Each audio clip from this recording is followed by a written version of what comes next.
Check for sound. Check for power. All systems online. What a week it's been. I mean, since we've been together, literally after last week's show, after I taped last Tuesday, I got home, went to the gym, and as soon as I left the gym, that's when I found out, along with the rest of the world, that we had lost Ozzy Osbourne. And I mean, I just was sitting in my truck and thinking to myself, like, God, is this true? Because literally, like the day before, I was having a conversation with my buddy, and I was just complimenting Ozzy's performance at Back to the Beginning. Was it Ozzy from the 1990s or even 10 years ago? No. But it was a different kind of Ozzy.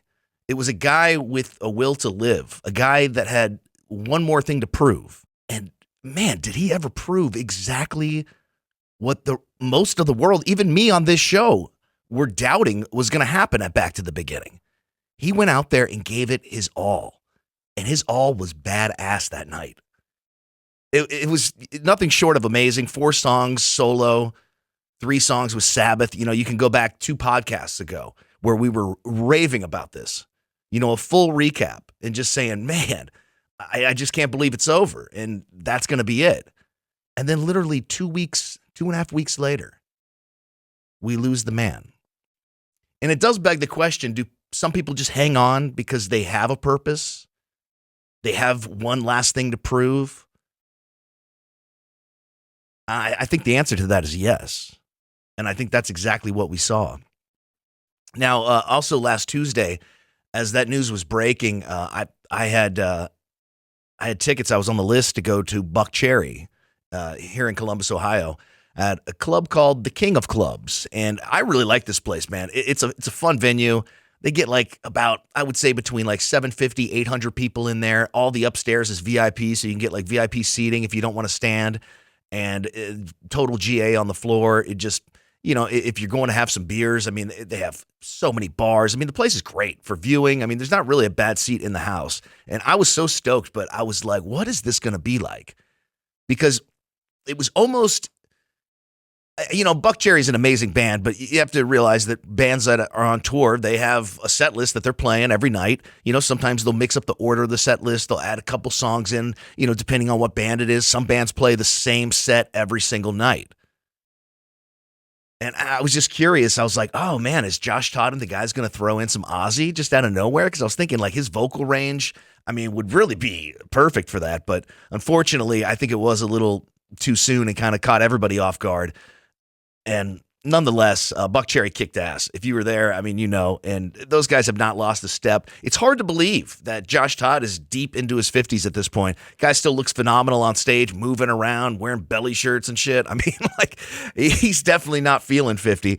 But throughout the night, just talking to people there and just reminiscing about Ozzy and, you know, talking to, you know, of course, the whole conversation was, I just can't believe this happened so soon after Back to the Beginning. But it was kind of cool to hear people sharing their favorite songs and albums and just moments where Ozzy had impacted their life. And one of the biggest things that's ever happened in my broadcast career in radio had to do with Ozzy Osbourne. And I'm telling you guys, this was pretty cool.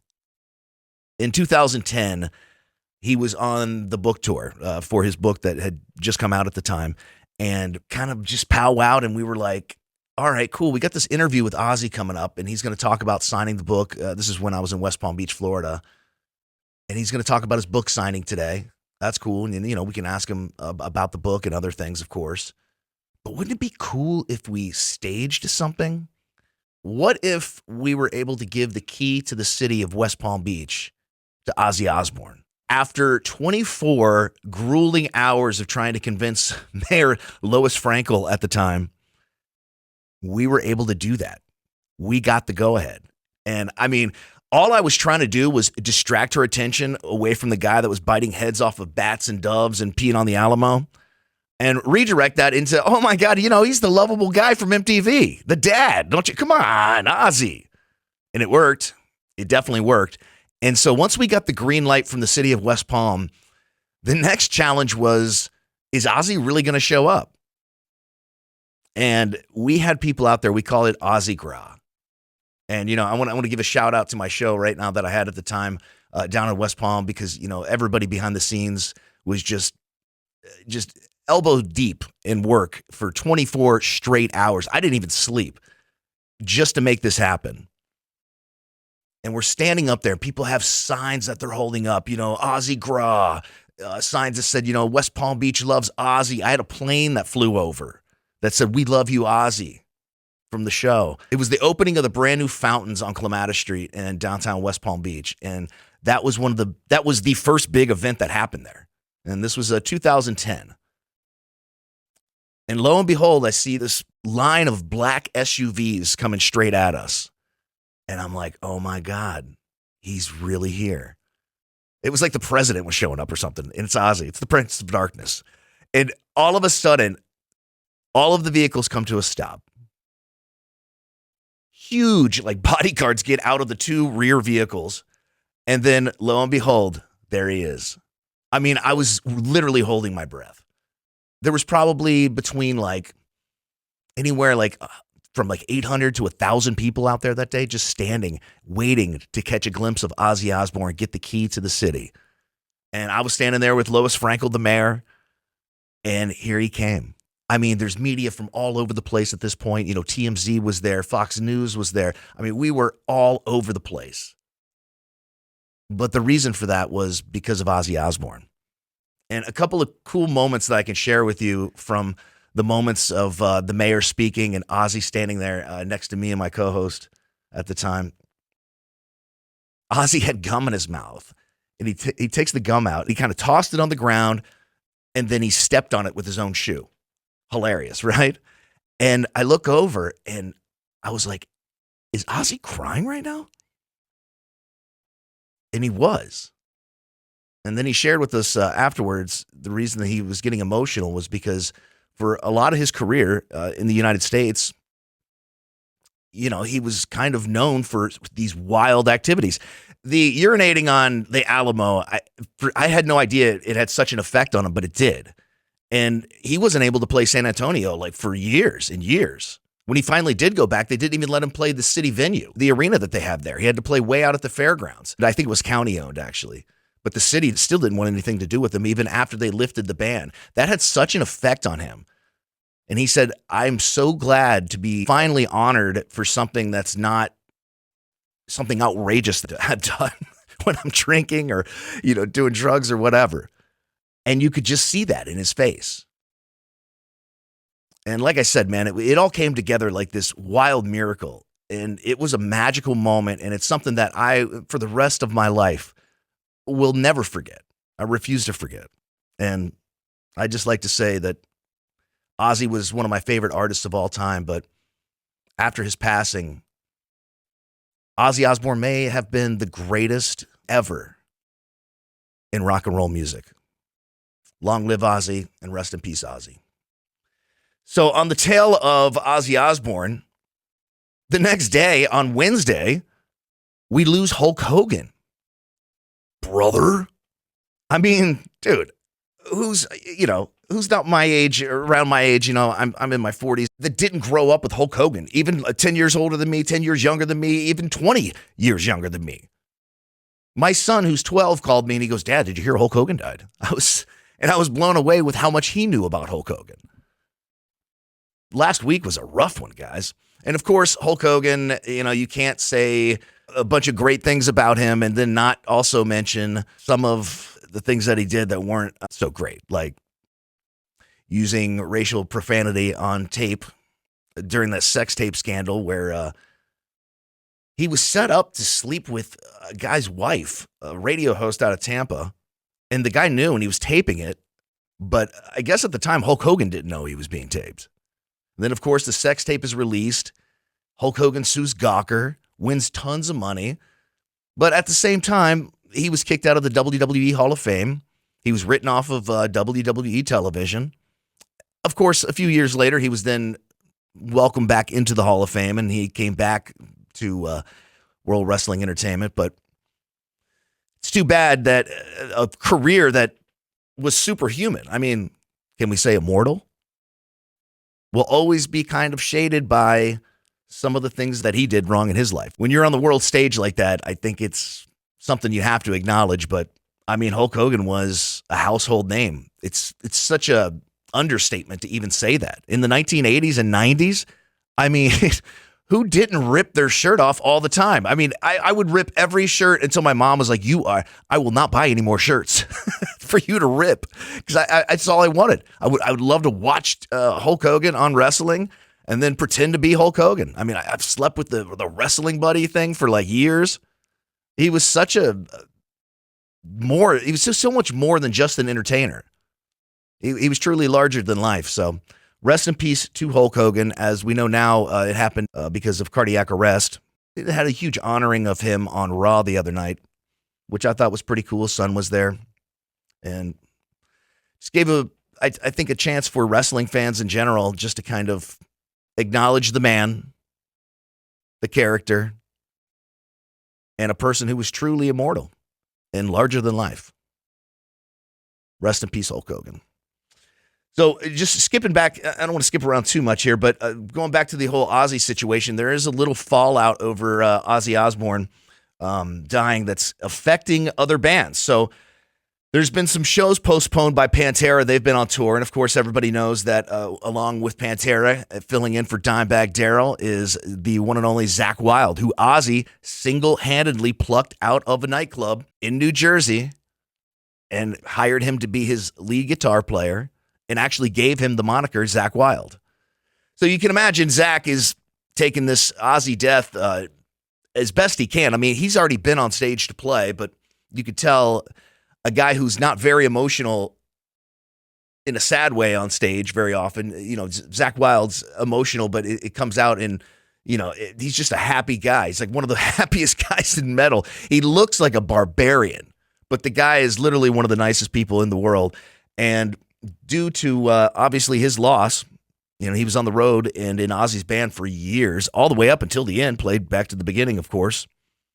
Pantera is going to have to postpone and actually cancel some shows. So if you're listening from the Saratoga Springs, Albany area, the show at Saratoga Springs, SPAC, which is a wonderful venue, that was supposed to happen on July 28th. That's been moved to September 9th. So you didn't miss the show yet. Hold'em, New Jersey, that show on the 31st later on this week is being moved to September 8th. And unfortunately, the show in New Hampshire, Birmingham, Alabama, and Virginia Beach have all been canceled. So just a note if you're going to see Pantera. Hey, I want to give a shout out to our new sponsor, Shakers Public House. You can find them at 480 East Wilson Bridge Road in Worthington. I mean, this is the spot, guys. Shakers Public House is absolutely awesome. My boy Spencer owns it, and they have come on as our official sponsor of the Loper Show. Wednesday night, $1 wings, and you can get those. Actually, I said Wednesday night. It's all day Wednesday. Yeah, $1 traditional wings. That's amazing. And coming up in August, they have the night battles where they're going to have dudes in full-on suits of armor performing live for you, actually like fighting each other with swords and all kinds of crazy stuff. So, yeah, Shakers Public House, a lot going on. Amazing food, great bar, and the official sponsor of the Loper Show. Check them out today. Hear that? That's not just any siren. It's the sound of Wing Wednesday at Shakers Public House. Every Wednesday, when the siren hits, the $1 wings drop. All day, no limits, just flavor. And don't miss Power Hour every single day from 5 to 6 p.m. Drafts, domestic beers, well liquor, and wine, just $1. When the siren sounds, you know where to go. Shakers Public House, where happy hour hits hard and the wings hit harder. So we actually got a statement from Geezer Butler of Black Sabbath after the passing of Ozzy Osbourne. Goodbye, dear friend. Thank you for all the years. We had some great fun. 4 kids from Aston. Who would have thought, eh? So glad we got to do it one last time back in Aston. Love you. That's beautiful. It's just a rumor, but I think it's going to be pretty solid very quickly here. But Metallica is rumored to be playing the Sphere. So we don't have any concrete word that this is absolutely happening or dates or anything like that, but the word is that it is right now being planned and the residency could happen. So like when these shows happen at the Sphere, I mean, they're absolutely unbelievable shows. and just the visual and the audio and just everything that goes into the Sphere. I think it's going to be like one of the coolest residencies maybe ever in Vegas. I am kind of surprised, I have to admit, that Metallica is being rumored before Paul McCartney, as Paul McCartney is out playing arenas all over the United States. I was kind of surprised that they haven't announced him, because we've been waiting for the first hard rock act that was going to play the Sphere, or metal act, and now we know it's Metallica. I mean, if you think about it, there's only a few people that could actually pull that off, to sell that many seats, and you got to have multiple nights to make this thing feasible. And Metallica, I mean, if they bring the show that we just saw on this past tour, on the 72 tour, that they did all the stadiums. I saw them at Sonic Temple, an amazing show. Just doing those back-to-back shows, different sets, the no repeats.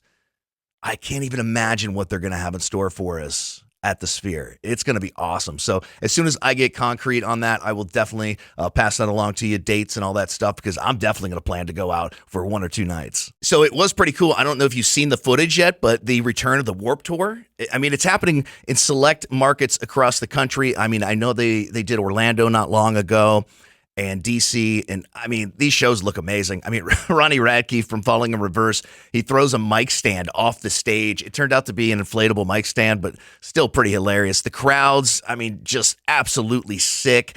And it's just cool to see the Warped Tour brand back out there. Something else that I saw that I think you guys will dig is there's a Deep Purple box set that's coming out. I love Deep Purple.